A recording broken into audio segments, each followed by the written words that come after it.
The story of Rudolf and Eugenia Peierls is not a simple one. It is a tale of love and exile, of discovery and danger, of two people who stumbled into history not because they sought power, but because they sought truth. Yet the truth they uncovered would change the world forever. Rudolf Peierls was born in Germany, a brilliant young physicist with a mind sharpened by curiosity. Equations flowed through him like music, each symbol a note in a grand, unfinished symphony of the universe. But the Germany he knew was changing. The rise of the Nazis turned neighbors into enemies, classrooms into dangerous places, and people like him, Jewish by heritage, into outcasts. Leaving was not easy. It meant abandoning family, language, and the soil that had given him life. But staying meant silence, or worse. With Eugenia at his side, he chose exile. She was not only his wife but his partner in every sense. A woman with courage carved into her very being. Where he wrestled with equations, she wrestled with reality, ensuring their survival in a world that had turned against them. They arrived in England with little more than hope. Yet in the lecture halls and laboratories of their new land, Rudolf found a fragile sanctuary. There, in rooms cluttered with chalkboards, coffee cups, and the low hum of restless ideas, exiled scientists from across Europe gathered.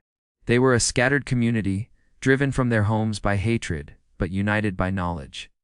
Each of them carried fragments of secrets, theories whispered in different tongues, pieces of a puzzle that, once assembled, would shake the very foundations of war. It was in those long nights of calculation that Rudolf's path became clear.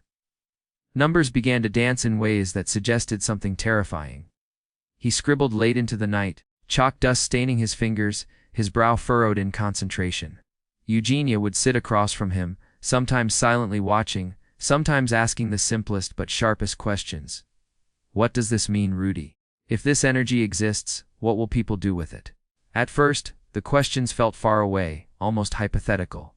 Science, after all, had always been about discovery, about unlocking the mysteries of the universe. But war has a way of bending curiosity into necessity. The world was burning. Hitler's armies marched across Europe, and rumors spread that Germany had brilliant physicists working for the Reich. What if they discovered the atom's terrible secret first? What if tyranny gained control of a weapon born not from bullets and steel, but from the very fabric of matter itself? One evening in 1940, Rudolf and his colleague Otto Frisch put their thoughts into writing. It was not long, just a few pages. A memorandum. But those pages carried more weight than armies. They explained, with chilling precision, that a bomb could be built, small enough to be carried by a plane, yet powerful enough to obliterate an entire city in a single strike. When the British government read the document, silence followed.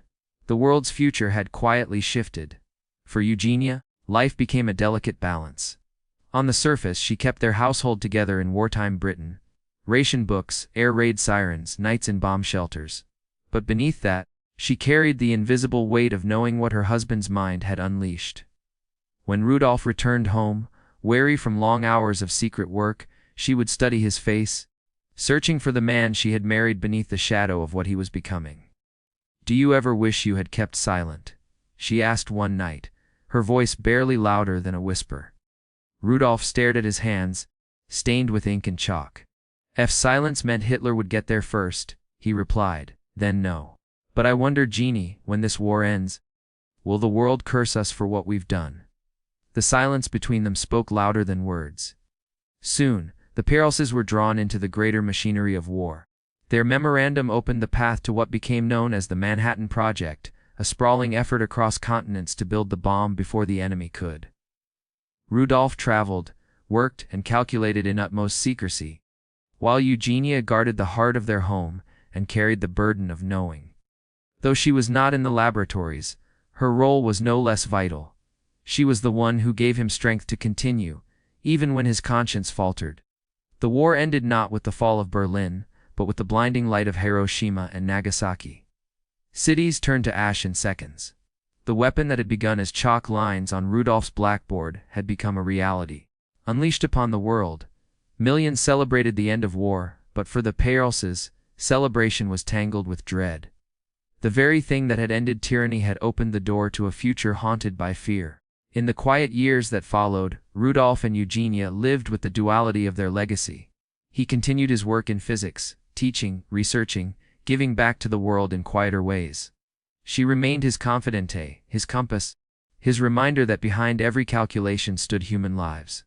But the haunting truth never left them: knowledge cannot be unlearned, and some discoveries carry a weight heavier than any one person can bear. Yet even within that darkness, their story was not only about destruction, it was about resilience, love, and partnership. Together, they had faced exile, hatred, war, and the moral burden of discovery. And through it all, their bond endured. The name of Pierrels is remembered in science books and history texts, but behind that name was a couple, a man and a woman, who stood together on the edge of history. They were seekers of truth who became unwilling architects of the atomic age, their lives forever tied to the fire they helped ignite. In the end, their story leaves us with questions that echo still. What is the price of knowledge? Can humanity bear the weight of its own discoveries? And when curiosity opens a door that can never be closed, do we walk through, or do we turn away?